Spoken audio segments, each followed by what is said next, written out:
Hey, what's up, Tech Boy? I don't have much time, but I just wanted to make a quick video.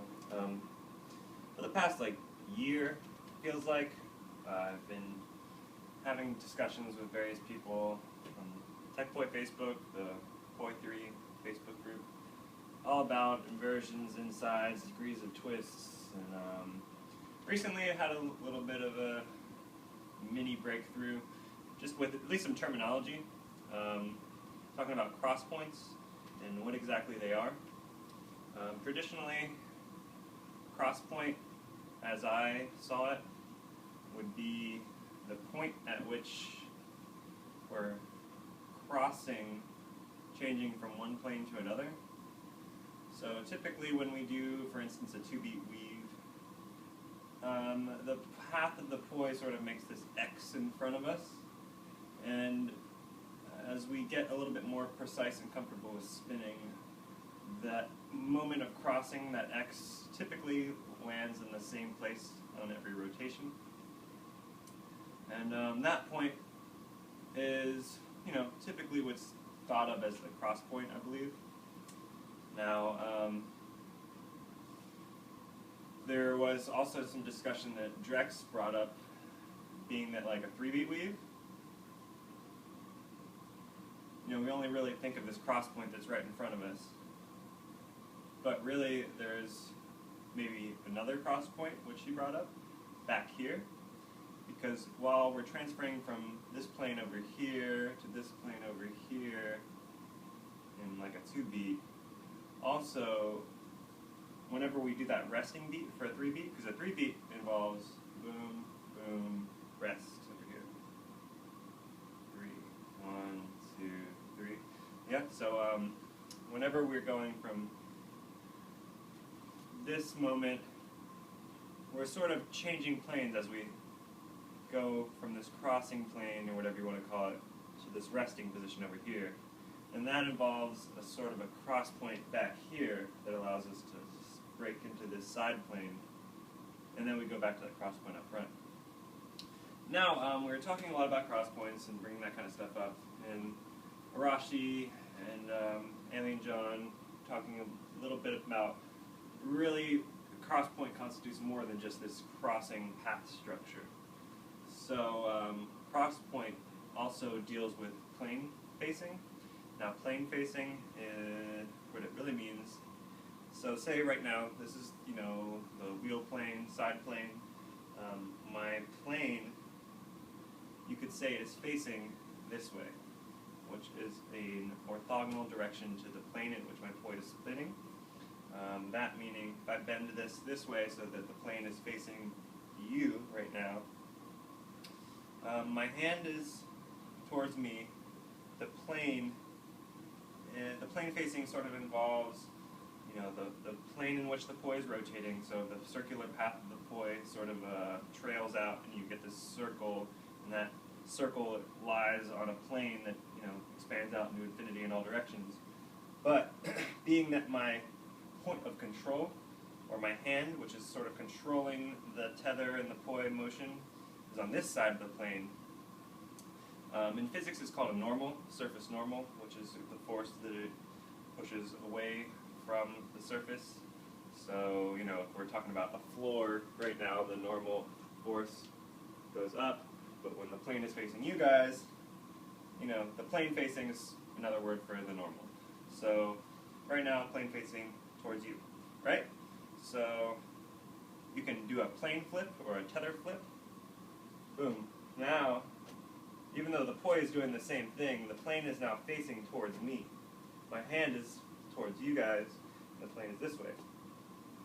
And this sort of tether flip, or plane flipping, is another key aspect of cross points.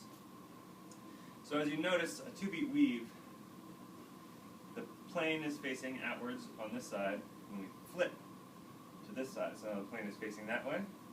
So every beat of the 2-beat weave also involves a tether flip, a plane flip, whatever you want to call it. The plane facing is changing. So now we were getting to the point at which cross points not only involve this sort of crossing structure, and you can see here, this part right here, you know, it's a cross point in structure, but it's only considered a cross point, I guess, if it also involves that plane switch, plane flip. So, for instance, I can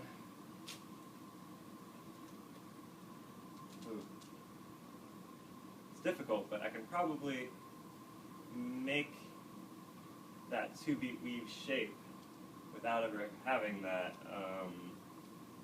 plane flip with my hand just kind of doing something like this. This also happens in like thread the needle. If you look at it from the side,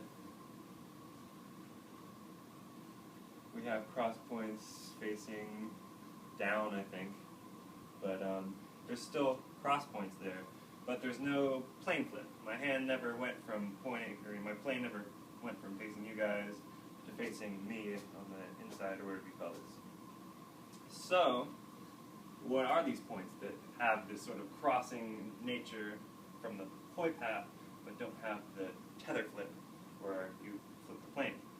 That's what Arashi calls, I guess, a Zeitpunkt, which is, I think, an unnecessarily long German term, which translates to time point, as Alien John pointed out.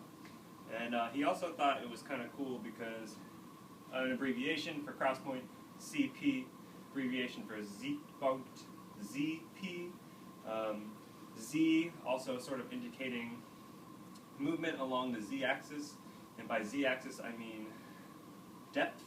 So, you know, if a spin plane, such as right now, you know, if we froze that and just consider this plane right here, we could think about the height of the plane and the width of the plane as the X and Y axis, but the depth of the plane, so this kind of movement as the Z axis, moving along the Z axis for depth. So like for weaving motions, you know, we're sort of have one spin plane, but we're moving orthogonally around for our weaves. So the Z point, which I'm more inclined to call it like Drex, could be this term for this structural cross point where there's an X, but there's no tether flip. So we have our CPs, cross points, and our Z points, ZPs. So for instance, in what has kind of been smushed down a little bit, this is like a 3-beat weave here. We have the cross point where our tether does flip in a typical 3-beat weave. You know, our cross point will be faced away from us typically when we perform 3-beat weaves. But we go through the cross point, and then there's that cross point in the back, which allows us to do that rest beat on the side for a 3-beat weave. And this cross point back here is which would be the Z point. And this cross point up here would actually be the cross point, because it not only involves a structural X crossing, but our tether, our plane facing, will also flip once we pass this point, or at least nearby when we pass this point. And then when we get to the back here again, we're going to have a little like it looks like a cross point kind of, you know, like this one, but it doesn't involve a tether flip. It just sort of involves us getting to this plane, resting there without ever flipping planes. So Z point back here, cross point up here, 3-beat weave. That's pretty much it. I don't know if that really increases our understanding of weaves and insides and inversions, but it's a step towards something, and at least we can say we're learning a little bit more. And I just wanted to share all of that conversation with you, kind of what it boiled down to in the end.